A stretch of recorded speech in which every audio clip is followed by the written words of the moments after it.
Good morning mga kaibigan. Ano no? Um, Meron lang tayong konting ngayon, pag-uusap tungkol dun sa impeachment ni BP Sara, no? Mga kababayan. No, ito nga nakita ko nga sa sa social media, no. Nag-uusap sila ni na mga senador, no. Hontiveros, Bato, at saka yung si president ng Senado, no, na si Escudero, no, mga kababayan. Dapat nakubad ka, ayaw ni may takubad. Yun nga mga kababayan, no, na nakita natin doon na nag-usap sila.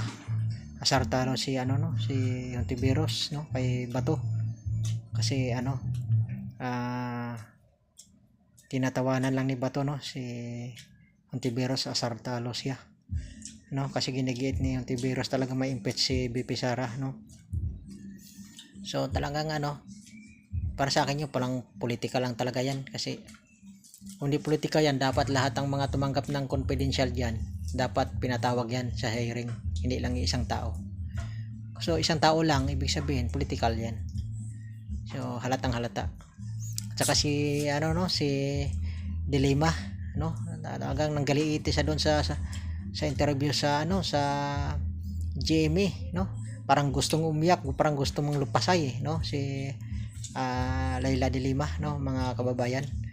Talagang nanggagaliiti siya sa pagpaliwanag doon, gusto talaga niya na drogin talaga si BP Sara, no. Kasi halata naman ng politika talaga, sila lang talagang dumudurog, si Laila de Lima, sila Hontiveros, Trillanes, no. Buti nga Trillanes ngayon medyo tumahimik na, yung tatlo na lang maingay dyan, no. Talagang gusto nila talaga, drogin talaga, pero wala. Kasi ang mga senado, panig sila talaga sa kung anong sa tingin nila, no. Maganda naman yan na si BP Sara talaga, maganda naman yan na i-impeach, no, para malaman talaga kung talagang nangikbak ng pera.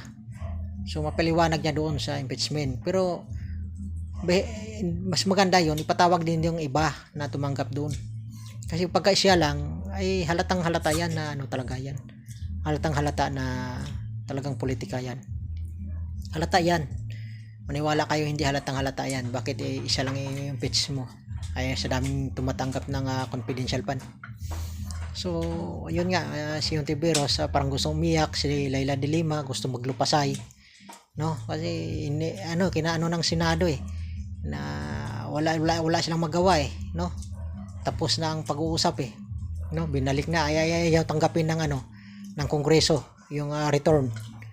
So si Laila de Lima parang gusto maglupasay dun sa interview sa Jamie. Talagang gusto wala talaga siya, kasi gusto niya talaga ma-impeach si BP Sara, So no, yan si Laila de Lima talaga, no. Laila de Lima, Hontiveros, at yung iba pang mga diyan kontra kay Inday Sara. Yun. So yun lang mga kababayan, no, konting video lang natin. So maraming salamat sa konting panonood, no. So ayun na, pasapasa na tayo mga karel dyan, no. Pindutan na tayo, no. Pindutan na tayo dyan, kasi ako pagka pindot din ako sa inyo. So, pasahan lang tayo, tulungan lang tayo mga kabady sa real, no.